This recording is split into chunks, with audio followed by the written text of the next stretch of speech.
one, you can only hold the white man down so long. That's what I say. And clubs aren't about really white or black anymore. They're about who Mm, sells tickets. That's all they give a fuck about. mm, Who sells mm. tickets? They don't even care about how funny you are. What was one of your best? What do you call it? Like your career's expanded for so long. What would you say your best moments are in your career? I picked up two girls one night. So I was making tons of money, but doing drugs and partying, that fell apart. I mean, I had seven guys working for me. As I have turned your whole podcast around. This is what's going to put you over the top.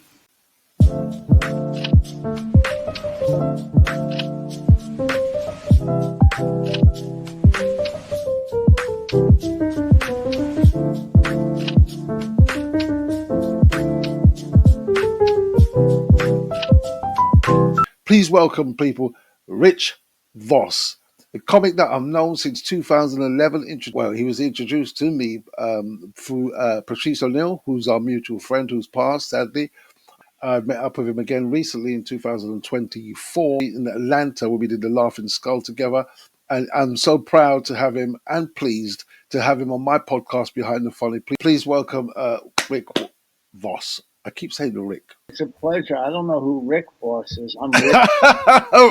You I'm Rich Voss. know what? When I met Peter, and he keeps saying, "No, it's Rich." I said, "No, it's Rick." No, He I says, know my "It's name. Rick." I I swear know, to I know, I know. That's what I'm saying. Oh, Rick, I met you the first time I met you. God, it must have been about 2014, long time ago, when Patrice was still alive, and he introduced me to you at the Comedy Cellar. I Yeah, do. I'll do one Patrice story if that's the most, and one Opie and Anthony story. Everything else, because it's all. Yeah, Patrice was overrated anyhow. If you ask me, more of a hack. More of a yeah. hack. I'm surprised he wasn't juggling or doing magic. That's where he was headed. He was headed Was to impressions. you still have that banter, even if he's not here? You still have that banter with him. Rick, first of all, let's start from you to tell the truth. How long have you been in the business, mate? How long you been here? Comedy, Comedy, 40 years. right? A veteran in the And business. 48 years, 38 years of them sober, going on 39 years. So I'll be going on 41 years because in February I'll have 39 years sober. And I think I was doing comedy like 2 years through active addiction. Mm. So probably 41 years around there. Yeah. Okay, so seeing as though you brought up the And, addiction, and look what this brought me to an uh, international award winning comedian. Wait, listen, I'm not questioning your status because I'm sure you're very mm. popular and well achieved. But what awards internationally are there? Like, what kind of award can you win internationally? Well, when I say internationally, I mean I've travelled the world internationally to become an Yeah, international comedian, and the awards were given to me for the most original comedian that's in, cool. and also the best newcomer when I first started in 2002. Now, were those awards given to you by your family or by? Yes, I mean, were those awards like? no. I mean, was there a ceremony or? Yeah, yeah, it was a big. It's called the Becker Awards. That's the Black Entertainment Comedy Awards, and it was given to me Uh, in Hackney Empire by, and it was voted for by the public. is now, as you say, through Black Entertainment Awards, is there a big circuit for black comedy in England like there was in the United States? I mean, there still is in the United States. I mean, all the shows start later than they tell you, but that's how it goes. But is there a circuit for black comics in England? Most definitely, there's a circuit now. It's just there's always been a circuit in England for black comedy, but it's slightly different because we don't own no venues, so we have to put on our own events type thing, Uh, which I'm sure used to happen in the States, and I think it still does happen in the States. So we're sort of like 3-5 years behind yourselves, but we're well, still putting on events, and we still have comedy circuit. I mean, I started black comedy in the United States. You know, uh, because I'm a giver. Uh, Most of the black shows, or urban shows, were in venues that weren't comedy clubs. Mm. Were in, there's clubs in the states like the Funny Bones that will have black headliners, and it'll be, it'll just be crossover clubs, but basically, I would say white clubs. I mean, they started out improvs, Funny Bones, whatever, but then when more headlining black comics came on the scene, most likely after Def Comedy Jam, they started selling tickets. And clubs aren't about really white or black anymore. They're about who Mm. sells tickets. That's all they give a fuck about. Mm. Who sells Mm. tickets? They don't even care about how funny you are. They care Mm. about how many tickets you can sell. I don't know if it's like that in England. I know when I worked in England, what did I work? I mean, I worked. This was years ago. Jongleurs had a Yeah. couple of rooms. Yep. Uh, I did two TV shows out there. I did one show on Paramount TV, I think. And Yep. then a special out there, like 20 minutes. They brought comics from the States. And uh, here I did Jerry Sadowitz's show, The World Stands Up. He was a sleight of hand guy. But I think I did pretty much all I could do in England at that time. At the time. Okay. Yeah. And Oh. it was just regular comedy, not Mm. white, black. It was Mm. whatever, you Mm. know. Mm. Rick, you mentioned Def Jam. Now, I believe that you was the first white comic that was introduced to Def Jam and done Def Jam. How did that come about for you, and Well, how did it go for you? one you could only hold the white man down so long. That's what I say. Through all the persecution and trouble we went through in history, we said no more, no more of this all black HBO show.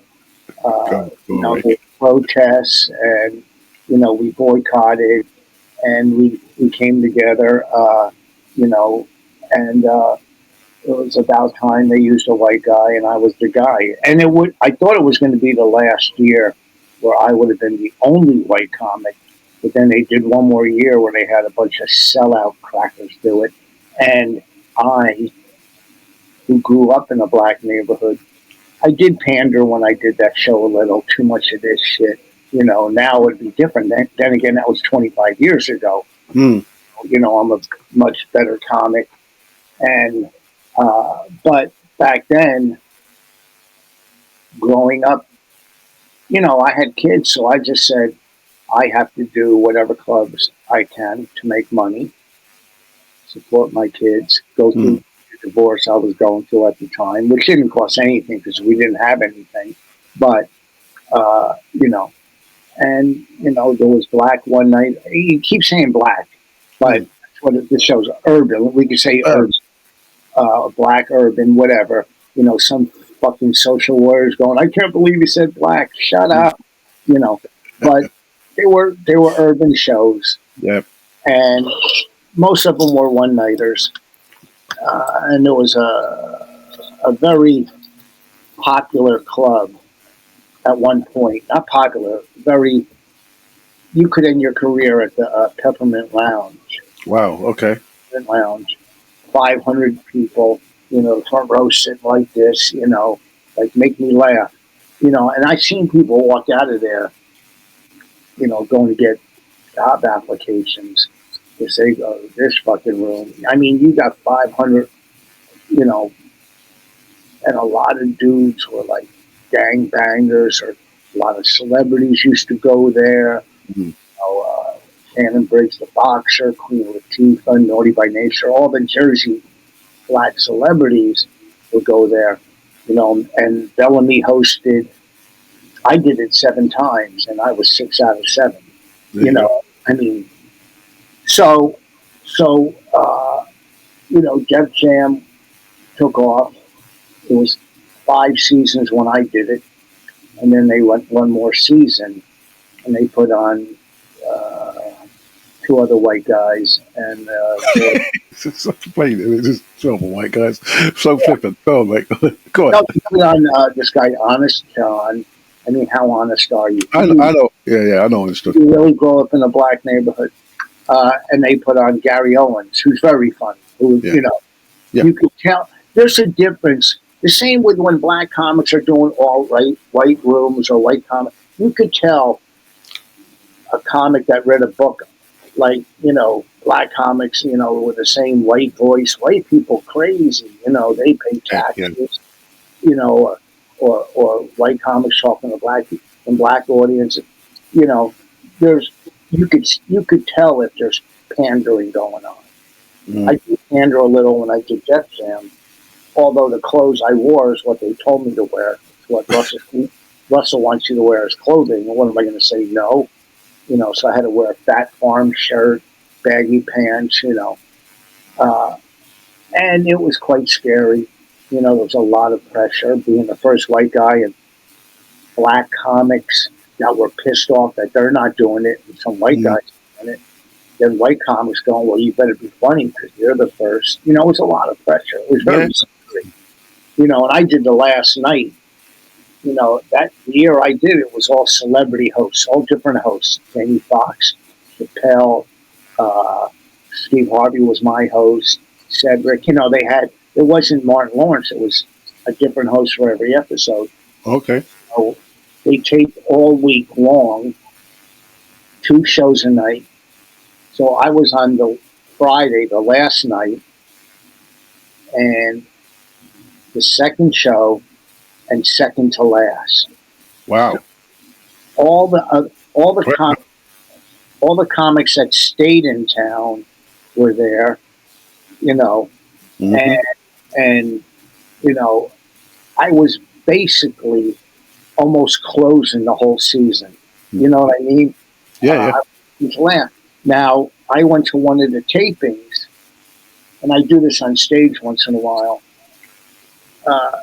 They would come out, the warm up act, who was Guy Torrey, very Oh, funny yeah. guy. Yeah, yep. He would warm up the crowd, and go over the rules. He goes, "There's no booing. This is not the Apollo. It's HBO. We don't boo here. Mm. No, the Apollo, which I did 2 or 3 times, they would boo the fuck out of you if you Yeah. stunk. And a Mm. black audience is different. You have about 20 seconds to be funny. Mm-hmm. You don't have a lot of time. There's no these black audiences aren't. Let's give this motherfucker a chance. Unless it was Paul Mooney or somebody big. But you have. So I went to one of the tapings just to get the feel, and this guy walks out, and he's got the worst outfit. If you wear the wrong sneakers with a black audience, they'll turn Yeah, on you. oh, yeah, yeah, yeah. If you come out with like fucking Reeboks or pumps or something, they're going, "What's this motherfucker wearing?" you know. So, so I was in the audience. And I'm watching this black dude. He walks out with this horrible suit, and he opens up with, and they're taping in New York. He opens up with, first of all, I'm not from New York. I'm from Canada. Well, Okay. he is bombing so bad, and when a black audience can't boo you, all you heard was, mm, Mm-hmm. Yeah, that's it. And the story. well, so it was a very scary experience. Mm. And, leading up to it, I mean, I've had 2 very scary experiences with that, and I was on a big roast, 2,000 people were roasting Trump 20 years ago. You, You know, you got you got a chance to roast him again soon, and he's back in now, isn't it? Just got him. uh, Okay. so so it was quite scary. But then you go out, you get your first laugh, Mm. and then everything is easy. It's easy after that. And I did a couple more urban shows. I did Martin Lawrence, First Amendment. I did all the BETs, the Apollos, and then there was nothing left for me to do on that circuit. Mm. I mean, I went as far, and then I came back. I said, "White people, I'm back." I told them. They go, "We missed you. We missed you." But So, God. So how did you find the black circuit compared to the mainstream circuit? Is what we call it over here. We call it mainstream over here. And how did you find the differences? Well, the difference is like a black audience. If Mm. they like you, and you can get away with a lot more. Like I was doing a show in a black audience once. This girl was about 700 pounds, and I said something, and she started booing me. And I go, "You fat bitch! You should be mooing, not booing." Now that killed in the black club. Then I go, "Good night, thank you." Right? Yeah, And that yeah, killed. But you yeah, can't in a white club. They'll go, "Oh, yeah, oh." White ladies are the worst. mm, You know, and I say this on stage sometimes. Like black audience, like if I'm doing a show, white ladies fuck it up. Black people won't walk out on you because they already paid. They go, well, black audiences, they could pay. Like a dude could come out wearing a fucking hood, and they'll go, give him a chance.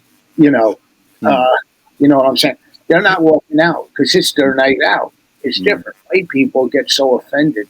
They're the fucking worst pro-Palestinian douchebags. But go ahead. That's how all you motherfuckers learn. Look at here. Here's the deal. Here's There you go. You here's the you deal.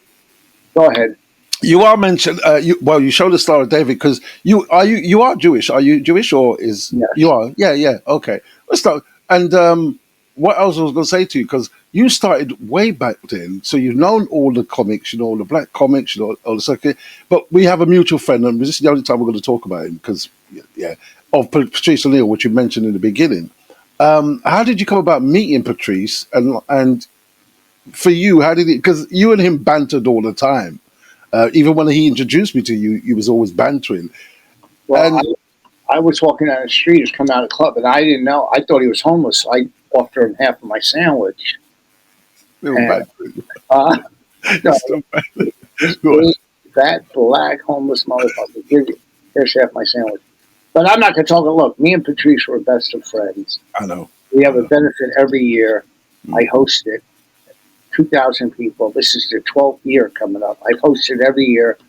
Billy Burr closes, another overrated hack. And, you know, okay. I've Go had on. thousands of stories, me and Patrice. We had a Yeah. lot of fun. And I was more upset when he passed than when my mother or father passed. I was Mm, closer with him probably mm, than my own parents or brother. I didn't, when they passed, I didn't really. I mean, I'm pretty dead inside anyhow, but I didn't feel. But when he passed, I was pretty sad.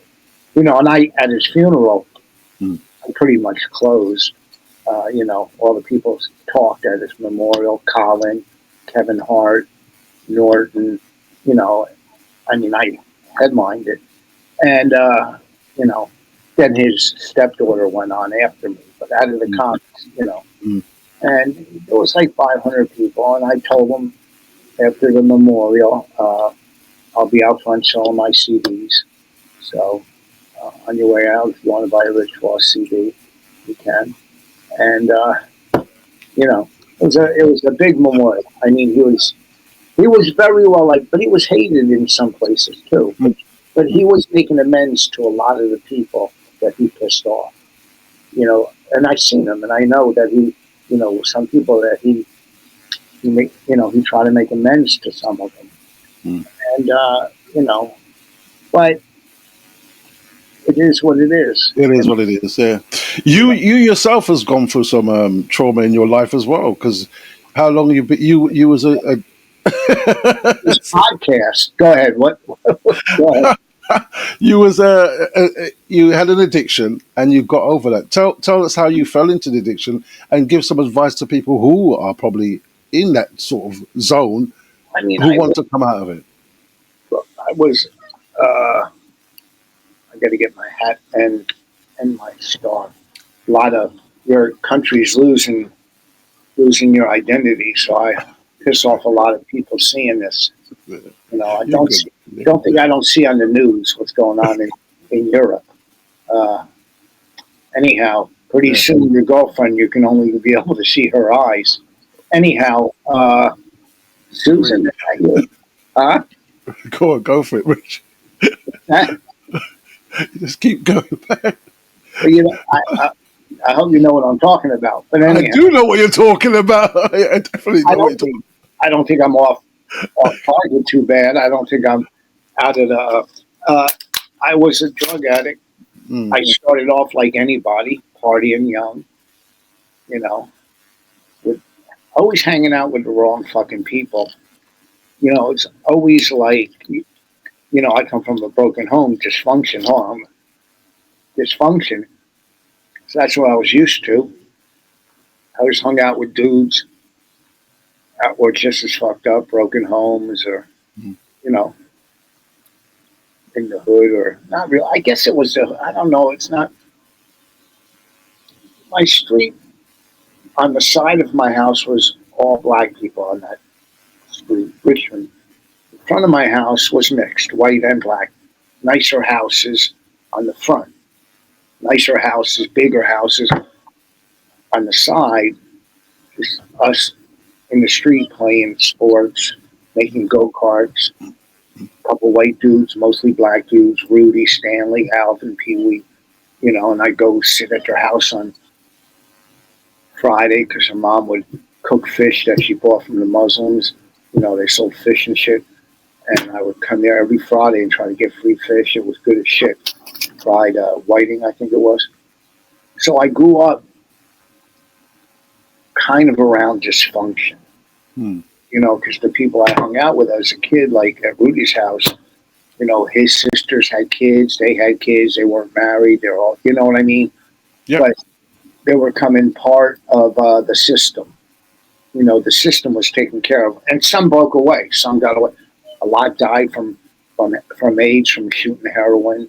You Mm. know, a bunch of people on my block died from heroin because or they went to jail for drugs or breaking and entering or whatever. One Hmm. dude went to jail for murder. He murdered somebody, got away with it. 7 years later, uh, turned himself in. He couldn't live with the guilt. Wow. So it was dysfunction in my life. My parents were divorced. I grew up upstairs from my grandparents that let us live free. Me, my brother, my sister, my mother. We lived free because we had no money. Hmm.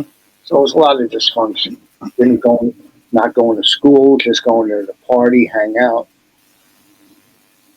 Then I don't get, I quit school, started business, making tons of money, but doing drugs and partying, that fell apart. I mean, I had 7 guys working for me as a painting business when I was 22. I had a Okay. big business, but I would go to the bars and night and party with my roommate. That's what we did. Mm. And then it just grew and grew, and then I got into comedy, and it went from party and after show. I remember doing a show once, uh, me and Adam Sandler. It was a one nighter in Pennsylvania. He was middling, I was closing. I was probably 3 years in. He was probably 2 years in. Hmm. We're in Scranton, Pennsylvania at a Holiday Inn. He was playing guitar on stage, and after And we, hold on, Adam Sanders. I didn't know you played the. I met him, but I didn't know yeah, you played the guitar. He plays the guitar. we did parodies, I think. Oh, okay, okay, yeah, yeah, The yeah. nicest guy. Anyhow, I talk. Yeah. So we Mm. after the show, I don't know if he remembers it, but I do. The owner brought us in the back and pulled out a gigantic bag of Coke and said, "Do you want money or Coke?" Mm. And he took the money and I took the Coke. And look where he is and look where I am. There you go. So, I was partying and then it got into, I don't know where I smoked freebase or crack. Whatever. I like to call it freebase. It sounds more sophisticated than crack. Crack sounds too street, but I was doing it and that lasted maybe 2 years. And then, eventually end up in rehab, Mm. you know, Mm. that or die. I'm Mm. getting high with comics, and half these motherfuckers are dead. One dude I'm going to do his documentary. He died from coke. A lot of dudes I know in this business. I mean, all over addiction. As it's not prejudice. You can work at fucking Apple, a comic. You can work in a law firm. It's addiction's addiction, Mm. and a lot of them died. Mm. And found in hotel rooms or fucking whatever. And I put myself in rehab because, it's a saying, you get sick and tired of being sick and tired, which I couldn't, I was going to, and it wasn't going to be a good ending. It Right, was. right. So I went to rehab and they said, quit comedy for a year. The day I got out of rehab, I think I did a show that night. But I surrendered. See, the problem with people that keep using that want to stop, there's a lot of people that don't want to do what they're doing. They don't surrender. They think, oh, I could do it on the weekend. I could do it, you know, or whatever. It's all or nothing for an addict or an alcoholic. All or nothing. There's no in between. Once you cross that fine line, if you're social drinkers and social parties. My wife could have one or two drinks. If she has three drinks, I'll be able to finish her ass. You know, it's, she gets fucked up after two drinks. Two drinks? What? What kind of bullshit? I was going to say 1 second because your microphone sounds a bit Oh, blurry. So just trying to correct that for you. Yeah, okay, that sounds better. I think you're just talking away. Okay, yeah, yeah. So it's that's all better. That's so much better. Yeah. it's all or nothing, you know. And I'm an all or nothing dude. Mm, So mm, maybe I don't have two pairs of sneakers. I have 50 pairs of sneakers upstairs. mm. I don't see this. I had a smaller one. It wasn't big enough. You've got to show the people who you are. Yeah. So, Uh, so but you got over that, and so well, I didn't get over that. I just don't pick up a drug or a drink a day at a time. right, right, right, I mean, I'll always be an addict. I'm just an addict not using, right. recovering. You know, The you recovery. don't you don't get over it. It's still in me. If I get high, Mm, I'm dead. I own. mm, I got too much money now. When I was right. when I was a drug addict, I didn't have no money. Mm, Whatever I could get my hands on. Now, shit, I'll go upstairs and go to my hiding place, and I'll die from that money. mm, mm. So what were you going to say after that? No, I was just going to say to you that you got over it. How did you get over it? What advice can you give to anyone who's in that dilemma that you used to be in? What advice can you give to them to say, hey, let's I not do would this, brother? I would say if you can, go to a detox. Detoxes are usually free. Mm, I don't know in England what the deal is with rehabs and insurance. If you have, most likely you probably have free health insurance in England. Uh, if you're, I don't know if you do. I don't know your health insurance, but if you yeah. can't go to rehab or a detox, I'm pretty sure most detoxes you can get in at least Mm, for 5 days and try mm, to shake some of it. Then find a 12-step meeting. You know, that's what worked for me. I mm. don't, whatever work, and it's complete abstinence. Fucking people in this country go, I'm California sober. I don't drink, but I smoke pot. That's not sober. Mm, It's all or nothing, you mm, know. So maybe, I don't, like I said, I don't know your insurance policies in England, but I would think detox is 5 days and there's 12-step meetings all over the place, everywhere you look. You go online, you can go to, whatever addiction you feel you had, and just, you don't, you can, look, I was a complete fucking drug addict. I was a bad person, believe me. mm, I have 3 kids, I have 3 granddaughters, a great career, house, cars, life, and I owe it all to being sober a day at a time. mm. I'd be better in jail if I wasn't. Do There's you ending. do you think that comedy helped you into that transition into the person you are now? Help me get pussy You get pussy. back in the day. Girls were fucking. Uh, well, uh, God, what was I going to say to you? So wait, what is it, Rich? Where is it for you now? What is it? What do you just like entertain it, or do you have a goal or something that you're looking Listen, to? I've done everything you could do That's almost in this fucking business. yeah. So, right, what I do now, everything's a bonus. I'm still fucking working after 40 years. I'm busy. Uh, uh, comedy. Look, I'm on stage getting validation from complete strangers because, you know, I didn't get it from my parents. Two more hugs as a kid, I'd have a real fucking job. You know, oh, thank you. But I like performing. I like doing comedy. Uh, whatever comes. I got 7 fucking albums. I'm not even working on Yeah. that 8. It's been 2 years. 2 years since I put out my last album, but I'm coasting now. I'll figure out what I want to do next. If I want to put out another album, if I Mm, want to do a one-person show, or if I mm, just want to take it easy. What the mm. fuck? I don't have to prove myself anymore. And it's not ego at all. And here's the conundrum. Is that the word? I think I'm I might be. I'm pretty well respected through my peers. Mm, It's the clubs you try to get respect out of. Why is this motherfucker not using me? I'm funnier than half these other motherfuckers. You know what I'm saying? And mm, you're still fighting in your head going, oh, this, I used to work his club all the time. Now he won't answer my call. But that's all because of numbers. That's all because comedy has changed.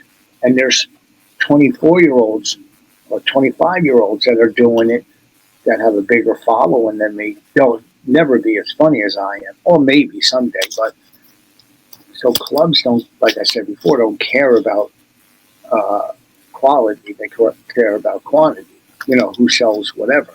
You know, do, go ahead. do you think that is a part of the social media that's doing this? Of course, yeah. I mean, what else? I mean, look, when we were doing Tough Crowd and Last Comic Standing and the shit I was doing in the early days, I mean, I've done tons of shit since then, but Yeah, yeah. those were some big things. Opie and Anthony, Last Comic Standing, Tough Crowd. These were big things back then without social media. There was social media when I was doing that. You think I'd be doing this podcast? Shit. I, you know, You're, so, you're the you know, second person that said that to me. I know you, and the other guy was Tony Woods. He said the same thing to me. Right, and I was what he like, said? Tony Woods. Yeah. Yeah, he said the same thing to me. Here's a dude. Is there you're in England. Are you doing stand up in the clubs? Yeah. I'm doing stand up with clubs, theaters, wherever they have me. I go. So this comic from England years ago, I used to hang out with him when I came to England or Holland. Hmm. And then I wired him $300 and I never heard from him again. Who This was that? guy, John Feely, skinny John. little John Feely. He was a skinny little dude. I hope he's alive. Well, after what you just said, you probably Huh? find it. I said after what you just said, you'll probably find it. What was one of your best? What do you call it? Like your career's expanded for so long. What would you say your best moments are in your career? I picked up 2 girls one night. So I went down on one girl. And So after because I know him. after she came, she goes, good night. She just used me to go down on her. But the other one I thought, but that one, like 2 roommates, and I mean her pussy. And then all of a sudden she goes upstairs, like, don't use me. Don't, this is my turn. Uh, you know, uh, God. that was a big night. That was in Florida. And I turned down another hot girl that night that one, the one I turned down, I probably would have married that bitch. She was so fine. But do you go for super fine or do you go for two that are hot, that are twosome, or the one that's super fine by herself? And I went with the numbers game. Uh, I guess the best thing I liked in my career, I don't know the special. I love doing Tough Crowd when we did Tough Crowd with Colin Quinn. Are you familiar with that show that we did? I'm not familiar with Tough Crowd, and so well, tell me about it. I don't know It Tough was Crowd. just comics talking current events and politics and What in the room? No, that was the basement, wasn't it? In that room where you guys were talking. no, well, it was in a studio on a set, Yeah, with the yeah. audience and stuff. I think I know. It was Yeah. I did like 30 episodes of that. Mm, mm. Uh, that was great. I mean, there's shows writing. I wrote for 2 Oscars. That was, I'm backstage at 2 Oscars, which is pretty fucking cool. Mm. Uh, I wrote on 2 of those for Chris, for Rock, when he hosted both Oscars. So that was pretty cool. Looking back on stuff when it's going on, it's nerve wracking. Def Jam was cool. I mean, what the fuck? The Trump roast was cool. I hosted Woodstock '99, where all those fires were. I was on one of Okay. the. I hosted for 3 nights. During that documentary, they showed me for like 10 seconds. I can't believe they didn't interview me, but I hosted Woodstock '99. Those times I was on stage to 50,000 fucking people, 60,000 people. You know, so there's been so many cool things. I did a show once at the Washington Monument. Mm-hmm. I hosted it. 15,000 people. It was a drug awareness. Steven Tyler was on the show, Sheryl Crow, and all these bands, and I was the host. And I'm on 2 gigantic fucking screens that are, on the side of the stage that are probably like 5 stories high, or 3 stories high. So I mean that was cool. Both in Vegas, seeing your name on a big billboard on the side Yeah. of a fucking building. That's pretty cool. There's so many cool things. Mm. But nothing like that threesome. I mean, that threesome was amazing. These bitches were hot. Okay. Have you? I mean, you've been in some films. You have been in some films. Yeah. Is that not a direction that you want to go into? Films, or is that? Listen, I can't. I can act. I just can't remember my lines. Okay. Like when we did King of Staten Island, Mhm. me and my wife were in it. She's a comic too, Bonnie. Uh, the Pete Davidson movie, King of Staten Island. They let us ad lib a lot. If I could ad lib, I'll kill it. But Yeah. once you give me the fucking lines, I'm a comic. You go, oh, you don't act. Yeah, I'm a comic. You don't tell a brain surgeon you don't do root canal. Shut the fuck up. I'm a comic. Mm. What is it? What is it that you're playing with that I can hear a noise like? Oh, sorry. Sorry. I'm sorry. I don't want to ruin with that noise. I don't want 7 people to go, what was that noise? Yeah.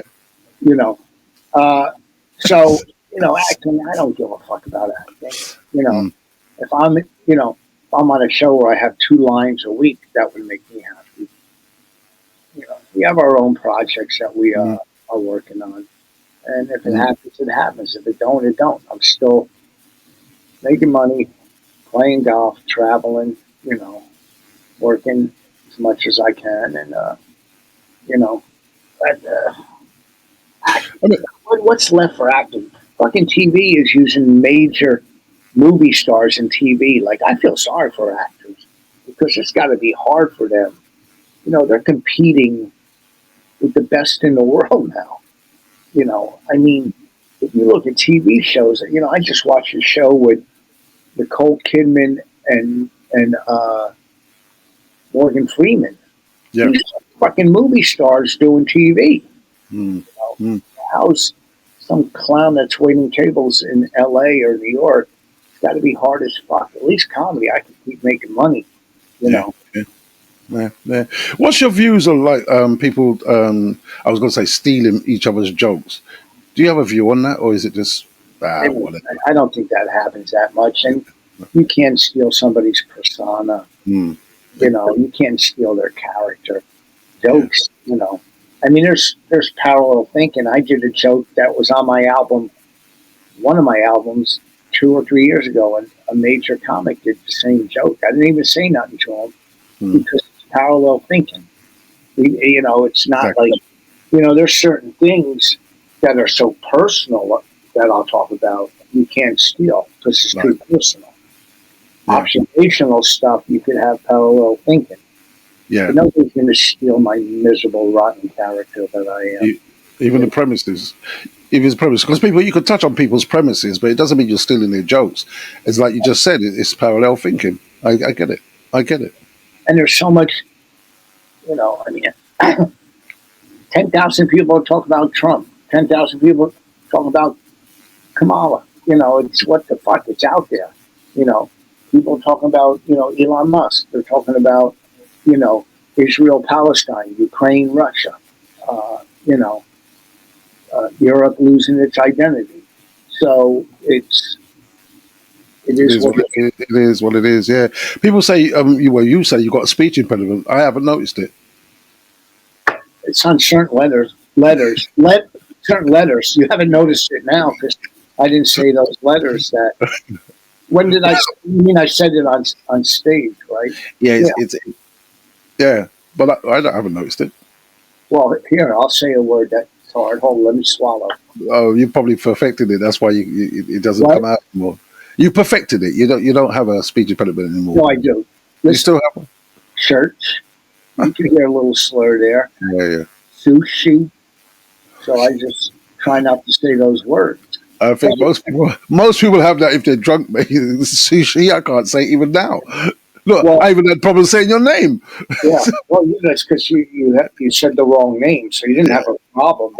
That's not speech. That's stupidity. There's a difference between how many episodes have you done with this podcast? This podcast is sort of like a brand new podcast. It's I've done 14 episodes so far, and all I'm doing is going to package it and boost it. That's what it's. But it will go far because I've had some great acts on here.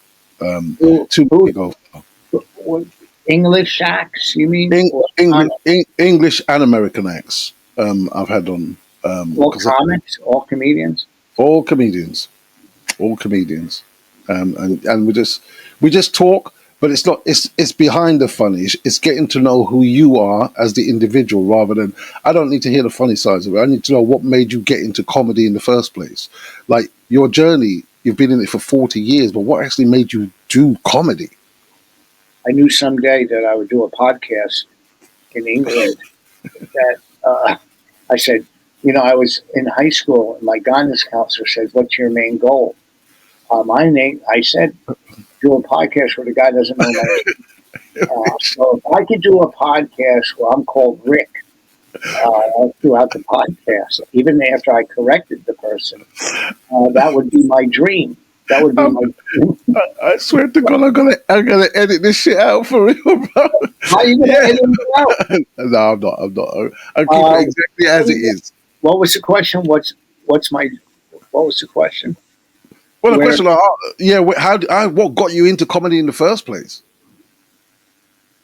I grew up listening to comedy as a Mm, young kid because my parents were divorced, and I would come home from school and listen to a comedy album because it made me laugh and cover the pain that I was really dealing with. I didn't know, and then I grew up, listening to Eddie Murphy and Pryor and all comics that were on TV, older comics. And uh, I go, what the fuck? I was always saw humor in things, and I couldn't sing, and dudes and bands were getting pussy, and I wasn't getting pussy. So, I mean, I was, but that was drug pussy. I was getting drug pussy back then. I go, I want not drug pussy, and and I just started doing. I was so bad at comedy when I first started. In the beginning. I had props because I saw prop comics. I go, right. oh, that's how comedy should be. Then I went, this bullshit. Thought I could make it funny. That didn't work, and then I just started. I booked a couple rooms where I would host every week.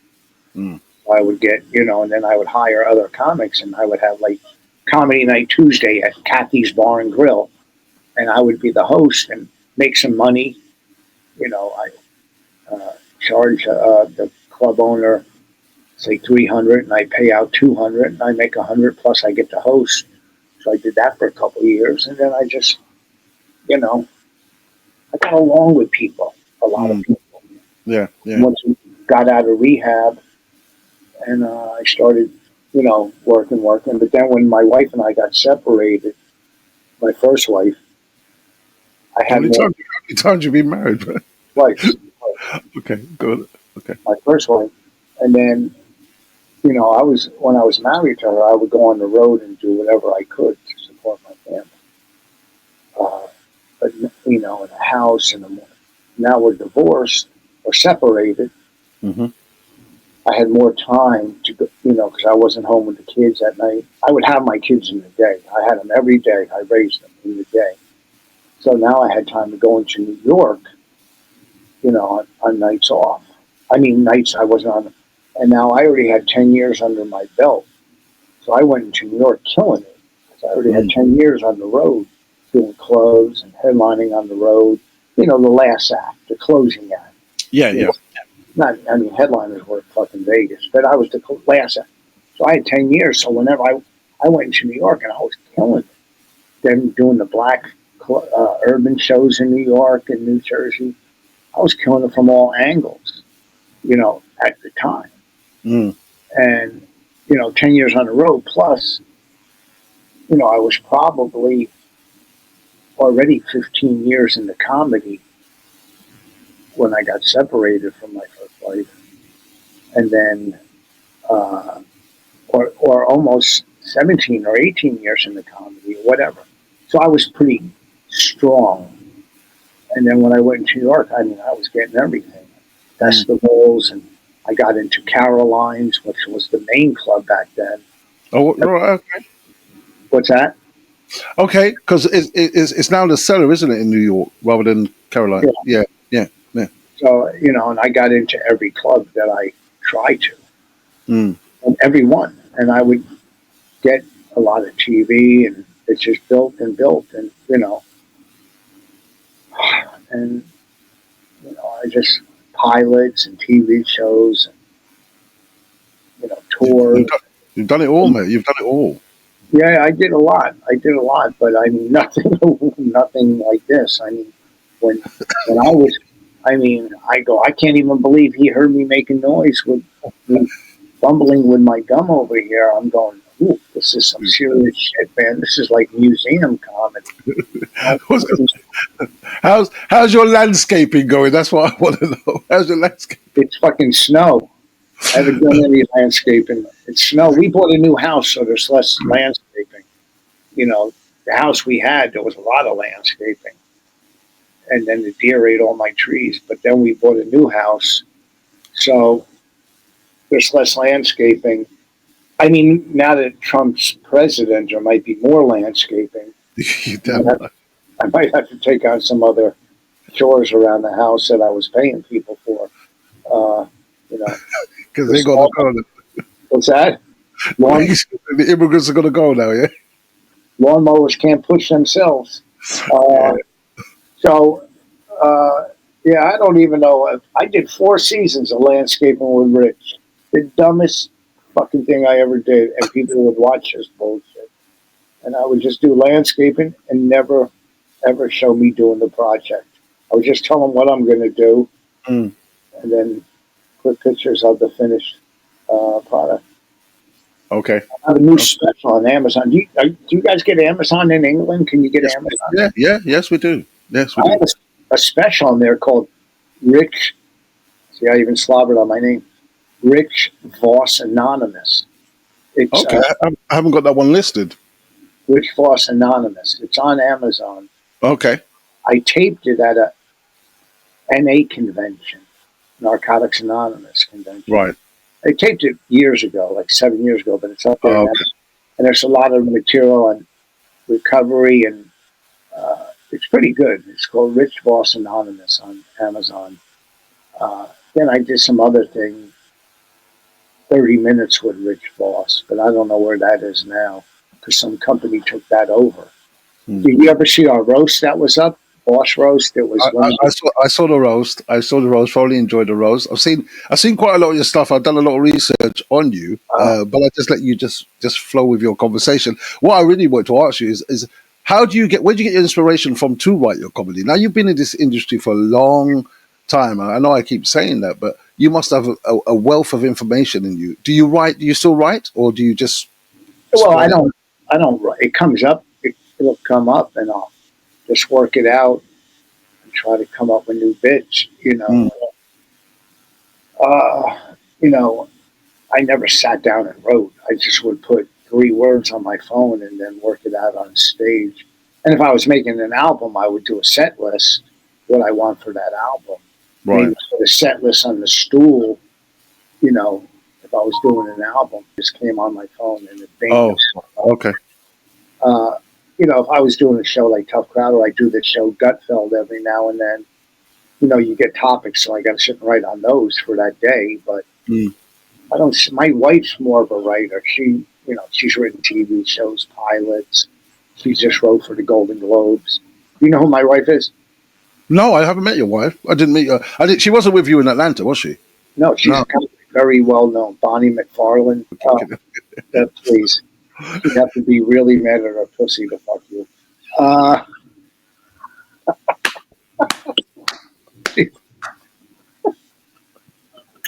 Is it? Okay.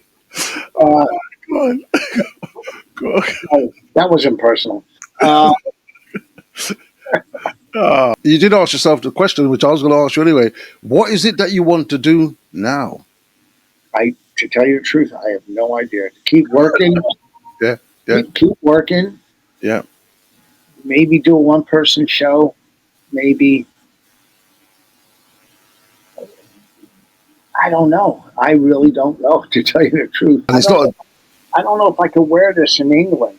You can do whatever you want, son, in England. Uh, We're not that bad.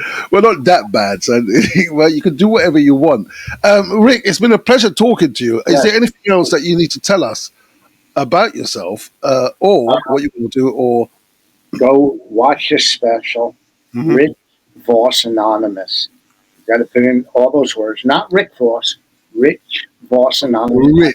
Rich Voss, On Amazon. not Rick. You got to admit, what you say, this is the 14th podcast? The 14th. No one, and I don't even know who you had, was nearly this good. I could tell you that without even going through your library of comics, but nobody. They don't come close to Rich Voss. I mean, they're kids. You know what I mean? Tony Yeah, you've definitely been in the game for a long time. Yeah. not a long time. I have turned your whole podcast around. This is what's going to put you over the top. Are you working tonight? Are you working tonight? Tomorrow, I worked yesterday. And, On Monday? yeah, it's called the Monday Blues. It was a nice show. I just go out. Sometimes I go out to places where no one knows me, so I can do material, test out some material. Yeah, you know all of it. How long have you been doing stand-up? 20 years, 25 years. Do you ever run into Jimmy Carr? I started off with Jimmy Carr. Oh, did you? Yeah, I started off with Jimmy Carr down in the Comedy Cafe down in the city of London. Oh, yeah. Yeah. We put him in our. We made a movie once called "Women Aren't Funny." Mm. That's also on Amazon. Women Aren't Funny. Okay. He was in it. I've done a couple shows with him. Back, who else did it from England? Well, Gervais, a lot of radio with him. Mm. God, is he fucking funny. So's Jimmy, very funny. I can't remember any other.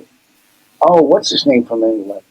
Ooh. Oh, fuck, I can't think of it now. It's going to drive me nuts. Tall, good-looking guy.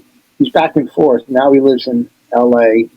He was in New York, from England. From the UK? Yeah. Tall, good-looking guy from the UK. No, I'm here. I'm here. Who else you talk about? Someone. It must be someone else that I don't know. Well, he started in the UK. He started in the UK. Yes, and he had TV shows and shit going on there.